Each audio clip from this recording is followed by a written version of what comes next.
खींवसर में देखना था कि लोगों को कितना मजबूत किया, ये कहना है हनुमान बेनीवाल। बड़े लंबे समय के बाद है जो हनुमान बेनीवाल का हार खींवसर की सीट को हारने का दर्द है वो छलका है। किस प्रकार है जो रेवंत राम डांगा उनको छोड़कर चले गए, तब मजबूरन है वो उनको कनिका बेनीवाल को वहां की सीट के लिए उतारना पड़ा।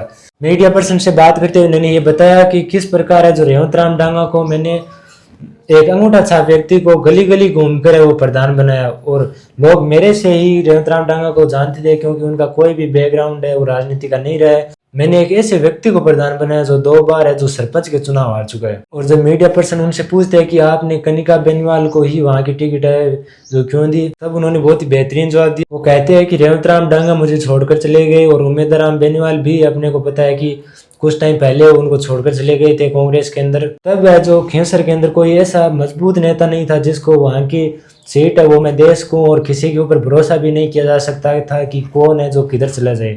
तब जो मैंने मजबूरन कनिका बेनीवाल को वहां की सीट दी, और हनुमान बेनीवाल ने कहा कि मैं चाहता तो विधायक की सीट के लिए मैं रह सकता था, मैं वहां की सीट को रिजाइन ही नहीं करता, मैं एमपी की सीट के लिए मैं अपने परिवार को खड़ा कर देता और कांग्रेस और आरएलपी के संगठन से वो सीट है वो जरूर मैं एमपी के अंदर जीतता था।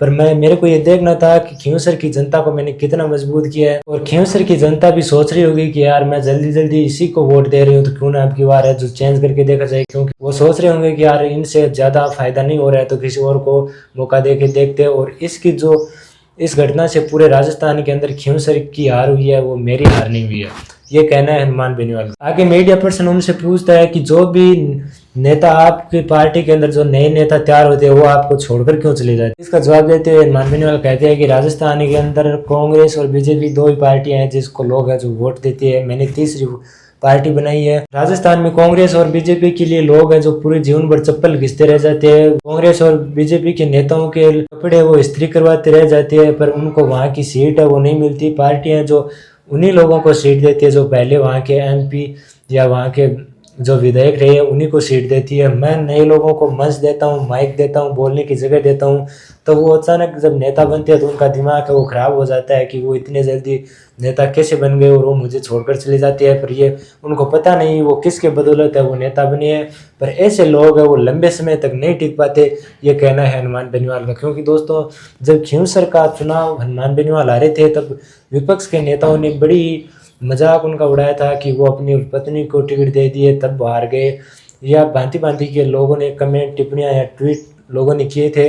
और एक ओरा था कि खींवसर के अंदर लगातार है वो आरएलपी की ही सीट आ रही है। वो ओरा कहीं ना कहीं जब उनकी पत्नी कनिका बेनीवाल वो चुनाव हारी तब वो ओरा कहीं ना कहीं कम हुआ। उनका कहना है कि हमें फिर भी बहुत अच्छे वोट है वो लोगों ने किए और आने वाले टाइम के अंदर निश्चित है वो खींवसर की सीट है वो दोबारा जीतेंगे। और उन्होंने एक बात यह भी कही कि वो कांग्रेस और बीजेपी दोनों पार्टियों को खत्म कर देंगे, और खींवसर के अंदर कांग्रेस तो वैसे ही खत्म हो गई, अब मात्र बीजेपी को खत्म करना, और ये काम एक दिन में नहीं होगा, ये धीरे धीरे हो जाएगा। मिलते हैं जल्दी नई बेहतरीन अपडेट के साथ, तब तक के लिए चैनल को सब्सक्राइब करिए, इस वीडियो को लोगों तक शेयर जरूर कर दे ताकि ये जो छुपे राज थे वो सबको पता चल सके। मिलते हैं जल्दी नेक्स्ट वीडियो में, धन्यवाद।